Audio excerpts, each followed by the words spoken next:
Frank Morrison had been working at the city's emergency dispatch center for 23 years when the memo arrived on his desk. The yellow paper felt heavier than it should have, considering it contained only 3 short paragraphs that would change his life forever. The memo was clear and cold. The city was modernizing its emergency response system. New computer-aided dispatch technology would replace the old methods. Younger operators, fresh from technical training programs, would handle the sophisticated equipment. Frank and 5 other veteran dispatchers were being offered early retirement packages. Frank stared at the memo for a long time, his coffee growing cold beside him. At 58, he wasn't ready to retire.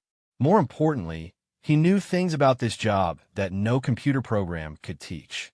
He had guided paramedics through blizzards when GPS failed. He had talked police officers through dangerous situations when their radios crackled with static. He had been a calm voice in the storm for thousands of emergencies. But the world was changing, and apparently, Frank Morrison was being left behind. The new system arrived 3 months later. Sleek monitors replaced the old radio equipment. Touchscreens displayed detailed maps with blinking dots showing every emergency vehicle in real time. The young dispatchers moved through the interface with ease, their fingers dancing across keyboards while they coordinated responses to calls. Frank tried to adapt. He attended the training sessions, stumbling through computer modules that seemed designed for people half his age. The instructor, barely 30, spoke patiently, but couldn't hide his frustration when Frank asked him to repeat instructions for the 3rd time. Mr. Morrison, the supervisor, Janet, called him into her office one Tuesday morning. "I know this transition has been difficult for you." Frank sat in the uncomfortable plastic chair, his hands folded in his lap. He had known Janet since she was a rookie dispatcher 15 years ago. Now she was his boss, delivering news he didn't want to hear. "The truth is, Frank, you're struggling with a new system. Your call processing times are slower than our targets. The computer logs show you're taking longer to locate addresses and dispatch units." "I get the job done," Frank said quietly. "I know you do, but we need efficiency now. Every second counts in an emergency." Frank wanted to argue. He wanted to tell her about the time he had recognized the voice of a frequent caller and knew immediately that her usual false alarms had turned into a real heart attack. He wanted to explain how he could tell from the tone in a police officer's voice whether they needed backup before they even asked for it. But these things couldn't be measured by computer logs. "We're going to move you to the night shift," Janet continued. "Fewer calls, less pressure. It might be a better fit while you continue learning the system." The night shift. Frank knew what that meant. It was where they put dispatchers who couldn't handle the real work anymore. It was a gentle way of pushing him toward the door. Frank's first night shift was a quiet Tuesday. The city seemed peaceful from his desk on the 3rd floor of the municipal building. Only 2 other dispatchers worked the overnight hours, both young enough to be his children. They chatted about their weekend plans and their dating lives while monitoring the radio channels. The calls that came in were routine. A minor car accident on Highway 12. A domestic disturbance that resolved itself before police arrived. A burglar alarm at a grocery store that turned out to be a cat that had somehow gotten inside. Frank handled each call methodically, following the computer prompts and protocols. His supervisors would have been pleased with his performance, but Frank felt like he was sleepwalking through the work he had once loved. Around 3 in the morning, when the city was at its quietest, Frank found himself thinking about retirement. Maybe they were right. Maybe he was obsolete. The new system worked fine without his instincts and experience. The young dispatchers seemed perfectly capable of handling whatever came their way. He thought about his small apartment, about the fishing trips he could take, about the books he could read. Maybe being obsolete wasn't the worst thing in the world. Maybe it was time to accept that his time had passed. But as Frank stared out the window at the sleeping city below, he couldn't shake the feeling that something important was being lost in all this efficiency. Something that couldn't be programmed into a computer or taught in a training manual. Something that might matter more than anyone realized. Frank Morrison had been working at the city's emergency dispatch center for 23 years when a memo arrived on his desk. The yellow paper felt heavier than it should have, considering it contained only 3 short paragraphs that would change his life forever. The memo was clear and cold. The city was modernizing its emergency response system. New computer-aided dispatch technology would replace the old methods. Younger operators, fresh from technical training programs, would handle the sophisticated equipment. Frank and 5 other veteran dispatchers were being offered early retirement packages. Frank stared at the memo for a long time, his coffee growing cold beside him. At 58, he wasn't ready to retire. More importantly, he knew things about this job that no computer program could teach.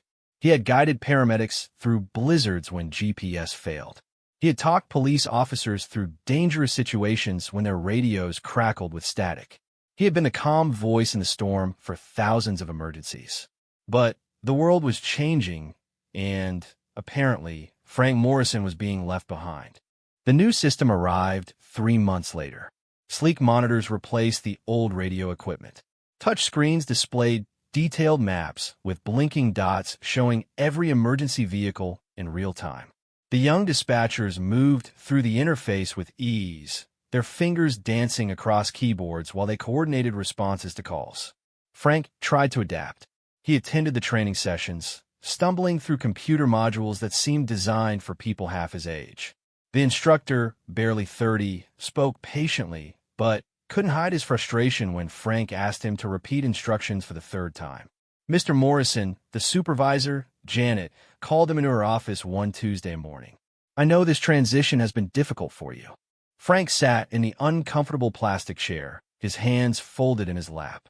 He had known Janet since she was a rookie dispatcher 15 years ago. Now she was his boss, delivering news he didn't want to hear. "The truth is, Frank, you're struggling with the new system. Your call processing times are slower than our targets. The computer logs show you're taking longer to locate addresses and dispatch units." "I get the job done," Frank said quietly. "I know you do. But we need efficiency now. Every second counts in an emergency." Frank wanted to argue. He wanted to tell her about the time he had recognized the voice of a frequent caller and knew immediately that her usual false alarms had turned into a real heart attack. He wanted to explain how he could tell from the tone in a police officer's voice whether they needed backup before they even asked for it. But these things couldn't be measured by computer logs. "We're going to move you to the night shift," Janet continued. "Fewer calls, less pressure. It might be a better fit while you continue learning the system." The night shift. Frank knew what that meant. It was where they put dispatchers who couldn't handle the real work anymore. It was a gentle way of pushing him toward the door. Frank's first night shift was a quiet Tuesday. The city seemed peaceful from his desk on the 3rd floor of the municipal building. Only 2 other dispatchers worked the overnight hours, both young enough to be his children. They chatted about their weekend plans and their dating lives while monitoring the radio channels. The calls that came in were routine. A minor car accident on Highway 12. A domestic disturbance that resolved itself before police arrived. A burglar alarm at a grocery store that turned out to be a cat that had somehow gotten inside.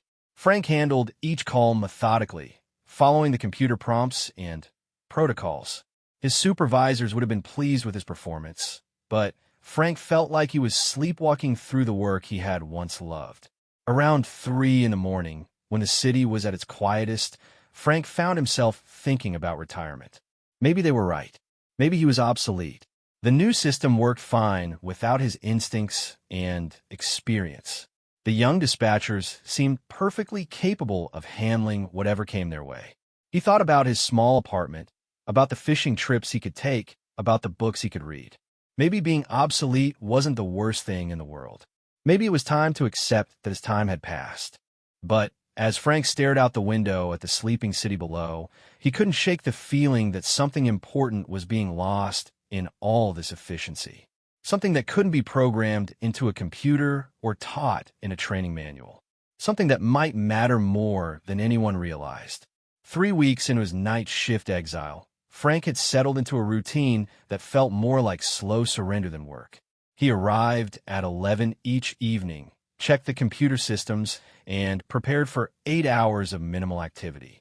The overnight calls were predictable and straightforward, requiring little of the quick thinking and deep knowledge that had once made him valuable.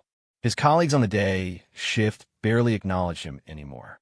When he passed them in the hallway during shift changes, they offered polite nods, but no real conversation. Frank had become invisible, a relic from an earlier era who was quietly fading away. The young night shift dispatchers, Maria and Derek, were friendly enough, but they lived in a different world. They talked about social media and streaming shows Frank had never heard of. When emergencies came in, they processed them efficiently through the news system, trusting the technology to guide them through every step. Frank watched them work and had to admit they were good at their jobs. The computer system was impressive.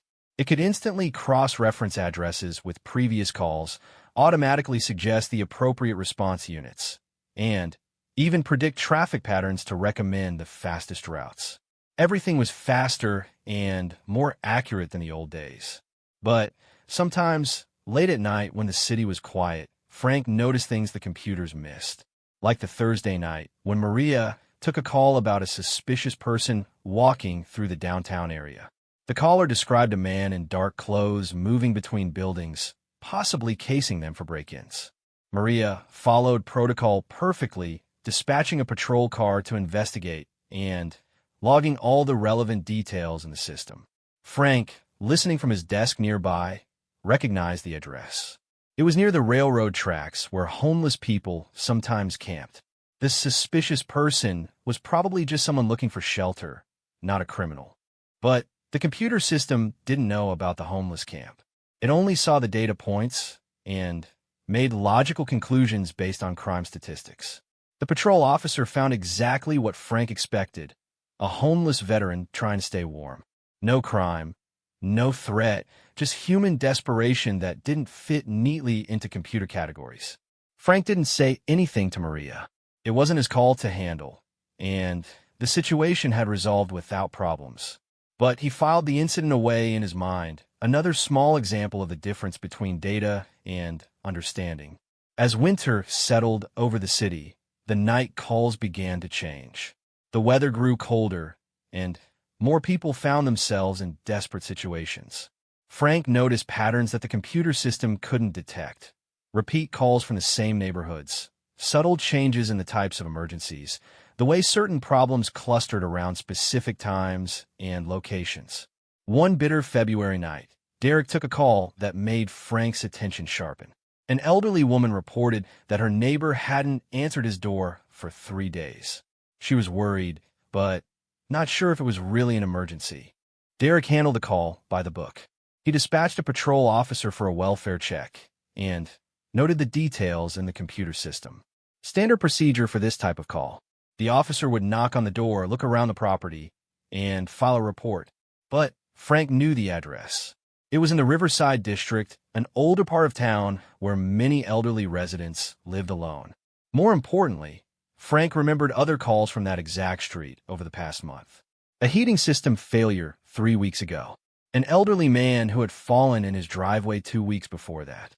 A woman who had called for an ambulance when her medications made her dizzy.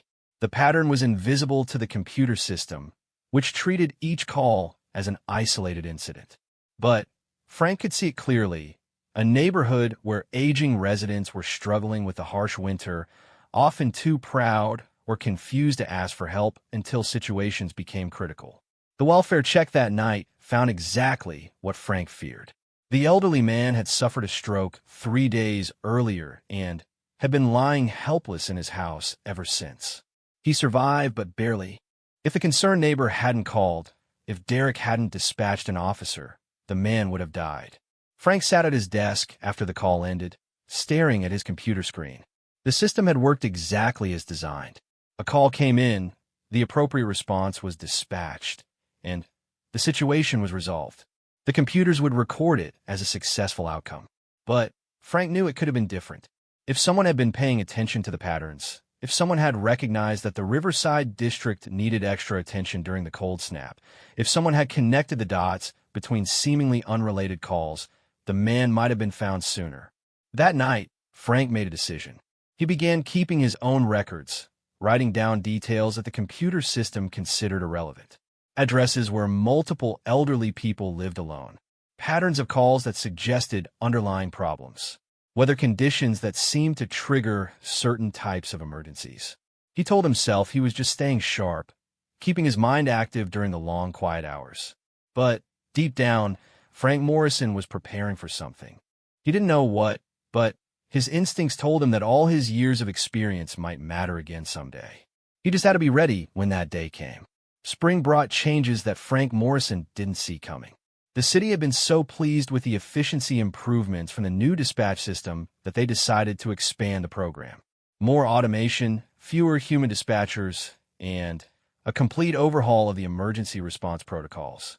Frank learned about the changes the same way he learned about everything else these days, through memos and announcements that arrived after decisions had already been made. The overnight shift would be reduced from 3 dispatchers to just 1. The computer system would handle routine calls automatically, only alerting a human dispatcher when a situation exceeded certain parameters. "It's really quite amazing," Janet explained during a staff meeting that Frank attended via video call from his night shift desk. "The artificial intelligence can recognize speech patterns, automatically dispatch appropriate units, and even provide real-time updates to callers. We're looking at response time improvements of up to 30%. Frank listened to the presentation with growing unease. The new system sounded impressive, but he had learned to be suspicious of solutions that seemed too perfect. Every emergency was different. Every caller had a story that couldn't be captured in data points and algorithms. But Frank's concerns weren't welcome in the new world of efficient emergency response. When he raised questions during the meeting, suggesting that human judgment might still be valuable, Janet thanked him politely and moved on to the next topic. The transition to the new automated system began in May. Frank found himself working alone most nights, supervising machines that handled the majority of calls without human intervention. The computer would process the emergency, dispatch the appropriate units, and provide updates automatically. Frank was there primarily as backup for situations the system couldn't handle. Most nights, that meant Frank sat in an empty dispatch center, watching screens full of data while the city's emergencies were managed by algorithms. It was efficient, just as promised. Response times did improve. The statistics showed fewer errors in unit dispatch and better resource allocation. Frank should have been relieved. His job had become easier, almost effortless. But instead, he felt more isolated than ever from the work that had once defined his life. The first sign of trouble came on a humid Tuesday night in June. Frank was reading a book about local history when he noticed an unusual pattern in the call logs. The automated system had handled 6 different calls from the downtown area in the past 2 hours. Each call was processed correctly according to protocol. A noise complaint, a minor traffic accident, a suspicious person report, a medical emergency, a burglar alarm, and a domestic disturbance. 6 different calls, 6 different responses, 6 different outcomes recorded in the system as successful resolutions. But Frank noticed something the computer had missed. All 6 calls had come from within a 4-block radius of each other. The timing suggested a progression, events that might be connected rather than isolated incidents. Frank pulled up the detailed reports on his secondary screen. The noise complaint had involved loud music and shouting at a nightclub. The traffic accident was a car that had jumped the curb and crashed into a storefront. The suspicious person was described as acting erratically and aggressively. The medical emergency was someone who had been assaulted behind a restaurant. The burglar alarm was at a shop whose front window had been broken. The domestic disturbance involved a man who had returned home drunk and angry. Individually, each incident fit into normal categories that the system could handle efficiently. But together, they painted a picture of escalating violence and chaos centered around the Paradise Lounge, a bar that Frank remembered from his years on the day shift. The computer system didn't recognize patterns like this. It processed each call as a separate event, dispatched the appropriate response, and moved on. But Frank could see what was really happening. Someone was moving through the downtown area, possibly drunk or high, causing problems wherever they went. The incidents were connected, which meant they might be predictable. Frank checked the current unit locations. Two patrol cars were dealing with the aftermath of previous calls. One ambulance was transporting the assault victim. The downtown area was temporarily understaffed, and if Frank was right about the pattern, more trouble was coming. The system hadn't identified this as a problem because each incident had been resolved according to protocol. But Frank knew that real emergencies didn't always follow neat categories. Sometimes the most dangerous situations were the ones that developed slowly, building momentum while appearing manageable on the surface. Frank faced a decision that felt familiar and frightening at the same time. He could trust the system that had been designed by experts and was working exactly as intended. Or he could trust his instincts, developed over 23 years of real emergency situations, and take action that might be seen as interference.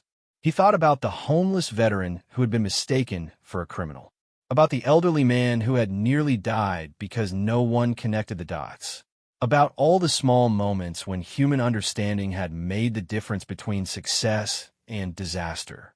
Frank reached for his radio, then hesitated. If he was wrong, he would look foolish. If he was right, but acted without authorization, he could lose his job entirely.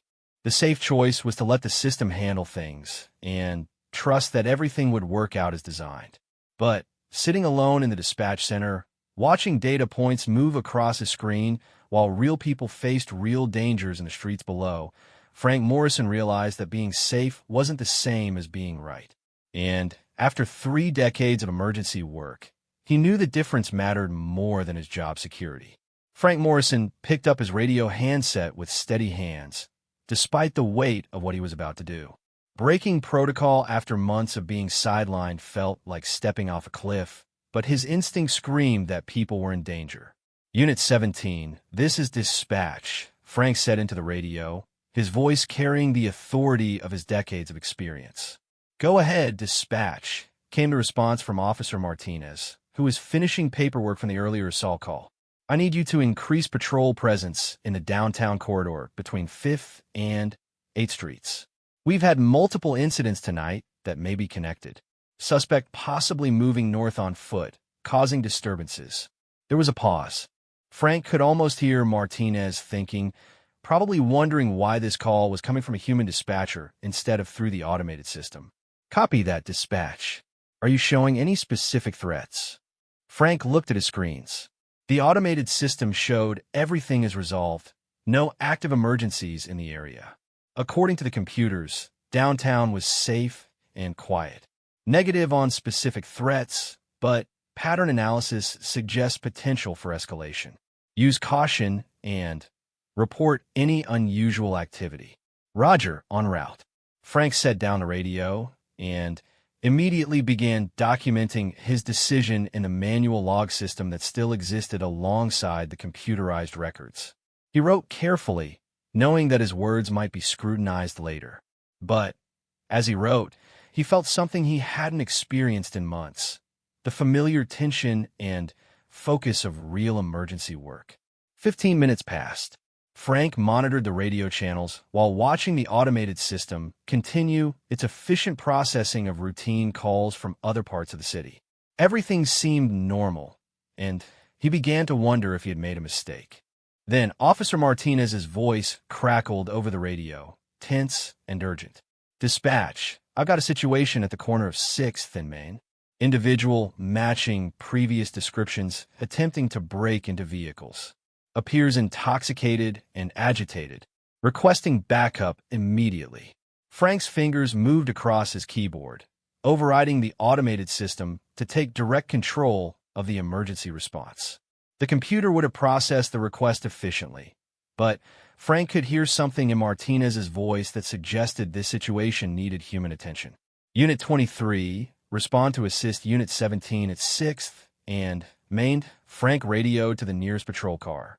Unit 23 responding, came the quick reply, but Frank wasn't finished. His years of experience told him that if someone had been moving through downtown, causing problems for hours, and was now escalating to breaking into cars, the situation could deteriorate rapidly, especially with alcohol or drugs involved. Unit 17 described the individual's behavior and demeanor, Frank requested. Male, approximately 30 years old, shouting incoherently. Appears to be having some kind of breakdown. He's got a crowbar and is smashing car windows. When I approached, he started swinging it toward me. Frank's blood ran cold. The automated system would have categorized this as vandalism and dispatched appropriate units. But Frank recognized the signs of something much more dangerous. A person in crisis who was armed and becoming increasingly unpredictable. All units, be advised we have an armed individual in emotional distress. Consider this a potential violent situation. Request EMS to stage nearby. Frank was going completely off script now, making decisions that the automated system wasn't programmed to make. But he could picture the scene clearly from Martinez's description, and he knew how quickly situations like this could turn deadly. Dispatch, this is Unit 17. Individual has dropped the crowbar and is now sitting on the ground crying. Appears to be in some kind of mental health crisis. Frank nodded to himself. The pattern was becoming clear. This wasn't a criminal moving through downtown, causing random trouble. This was someone having a psychological breakdown, probably triggered by alcohol or drugs, acting out in increasingly desperate ways. Unit 17, do not approach until backup arrives. Individual may be unpredictable. Request mental health crisis team if available. Copy that, dispatch. Frank pulled up the crisis intervention protocols on his computer while simultaneously tracking the responding units on his screen. The automated system had been treating each incident as separate and unrelated, but Frank could see the bigger picture now. Someone who had probably started the evening trying to drown their problems had spiraled into a very public breakdown that could have ended in tragedy. When Unit 23 arrived on scene, Frank listened as the two officers worked together to de-escalate the situation. The individual was indeed in crisis, recently divorced, fired from his job, struggling with alcohol addiction. The night of destructive behavior had been a desperate cry for help that could have easily turned violent. Dispatch, we're transporting the individual for mental health evaluation, Martinez reported 20 minutes later. No injuries, minimal property damage. Crisis team will follow up. Copy that, Unit 17. Good work. Frank sat back in his chair, adrenaline still coursing through his system. The automated dispatch system had processed each call efficiently and correctly. Every protocol had been followed.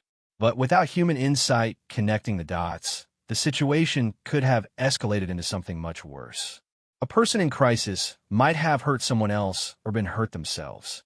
Officers might have responded to individual calls without understanding the broader pattern of behavior. The mental health component might have been missed entirely, treating the symptoms rather than addressing the underlying problem. Frank looked at his computer screen, where the automated system continued processing calls with mechanical precision.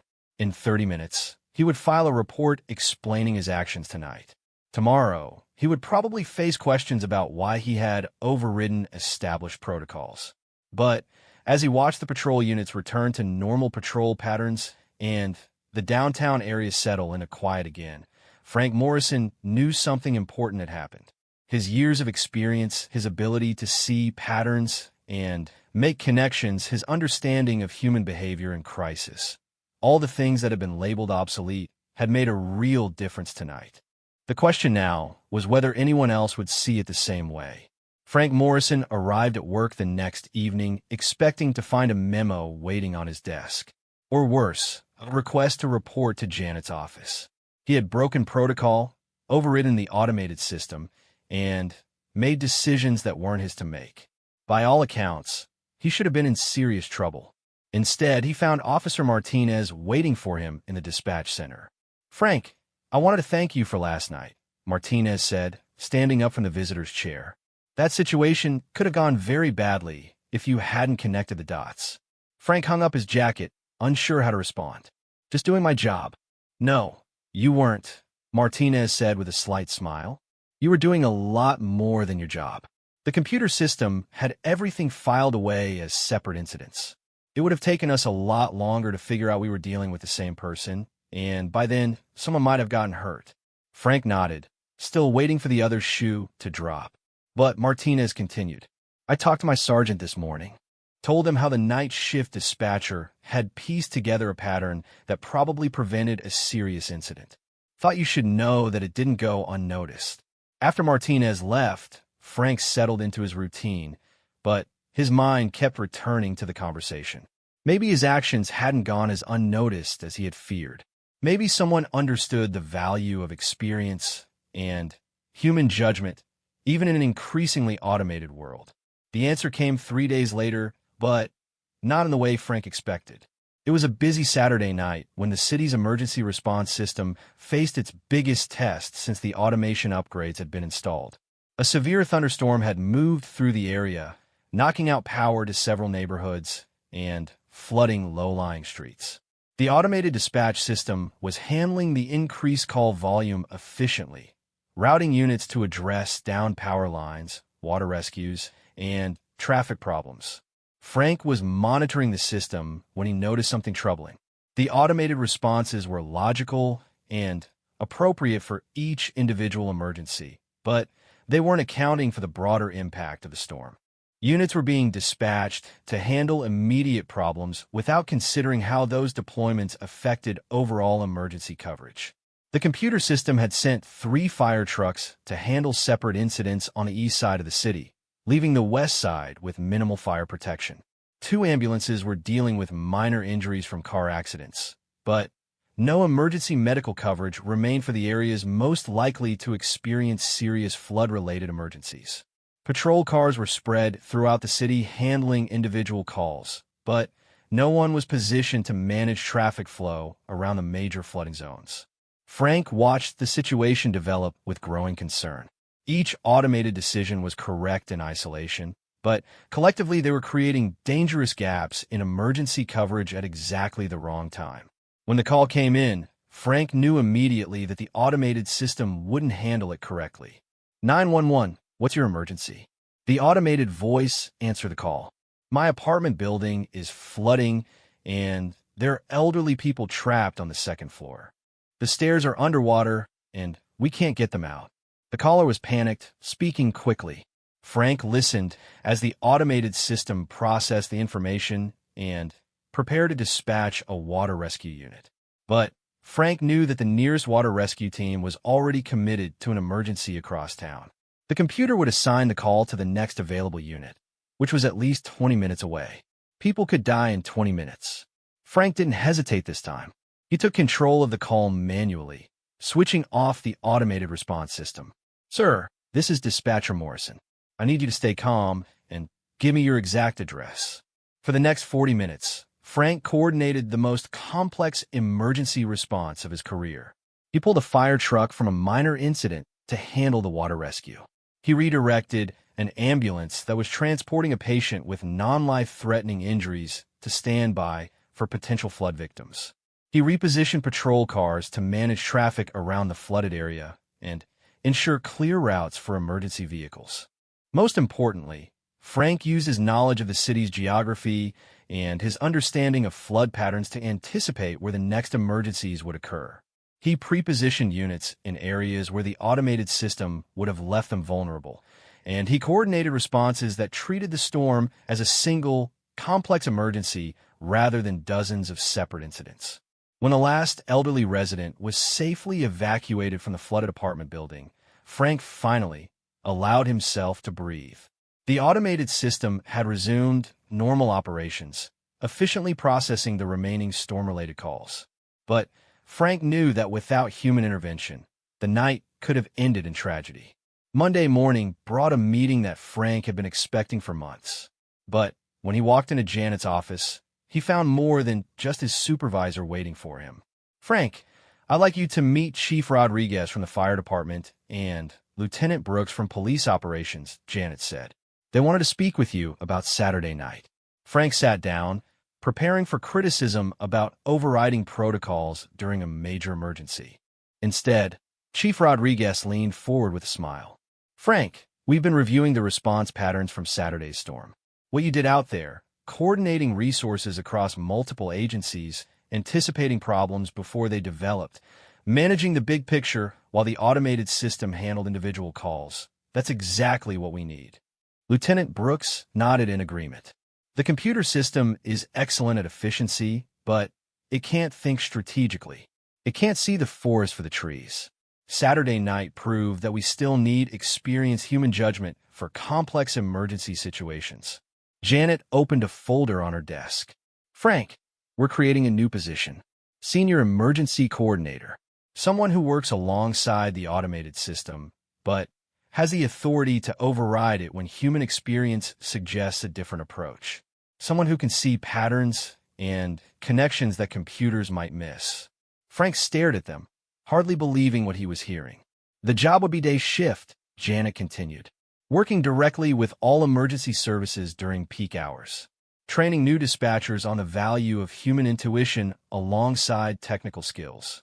Essentially, being the human element in an increasingly automated system. Frank Morrison had spent months believing he was obsolete, watching younger colleagues master technologies he struggled to understand. But Saturday night had proven something that no computer algorithm could measure. That experience, intuition, and human judgment still had value in a world of machines. When do I start? Frank asked. 3 months later, Frank Morrison was training a new class of emergency dispatchers, teaching them to work with automated systems while trusting their own instincts. The city's emergency response times had improved even further, not just through automation, but through the combination of technological efficiency and human wisdom. Sometimes the most important calls still came down to a single person making the right decision at the right moment. And Frank Morrison was proof that being labeled obsolete and actually being obsolete were two very different things.